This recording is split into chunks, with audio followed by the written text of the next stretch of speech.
समस्तीपुर बिहार के एक convent school में पढ़ने वाली 12 साल की बच्ची रितिका कक्षा 6 में थी। छमाही की परीक्षा हो गई थी। क्लास में उसका चौथा स्थान आया था, लेकिन उसके माता पिता अनवरत उस पर दबाव बना रहे थे कि तुम नंबर 1 पे आओ।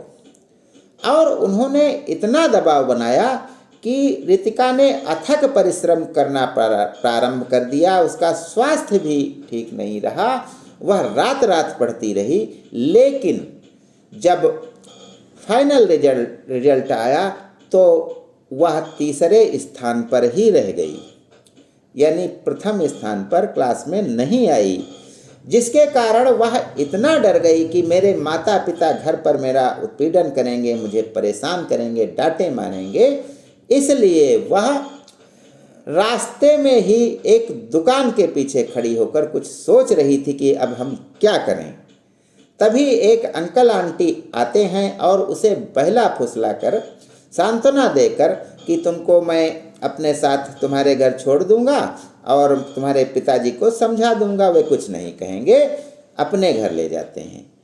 और वहाँ पर वे ठंडा पिलाकर उसे बेहोश कर देते हैं।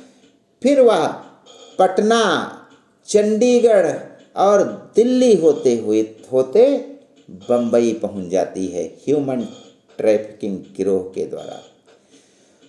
इस अवस्था में उसे 16-17 साल की लड़की बनाने के दबाव के चलते उसको लगातार ऑक्सीटोसिस का इंजेक्शन दिया गया, जिससे उसके अंग प्रत्यंग बड़े हो जाएं और वह 16-17 साल की, 18 साल की लगने लगे।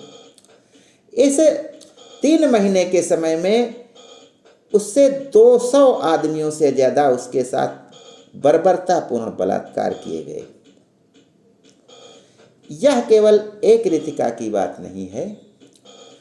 बच्चों पर जब मतलब से ज़्यादा दबाव बनाया जाता है तो यह बहुत ही हानिकारक इसका परिणाम निकलता है। छोटा बच्चा है, आपने उसे 10 लोगों के सामने डांट दिया। दूसरों के घर जाने पर कहा जाता है कि शांत रहो, नमस्ते करो, पैर छुओ, खाना मत खाओ, कुछ छुओ ना। ये सब बच्चे को हम लोग निर्देश दे देते हैं। दूसरों से तुलना कर कि उनके इतने नंबर आए हैं, तुम उससे ज़्यादा लाओ। तो ये सब बच्चे को जो है हीन भावना से ग्रसित कर देते हैं और सर्वांगीण विकास बच्चे का इससे बाधित हो जाता है। और यही परिणाम होता है कि बच्चा घर वालों से नफरत करने लगता है।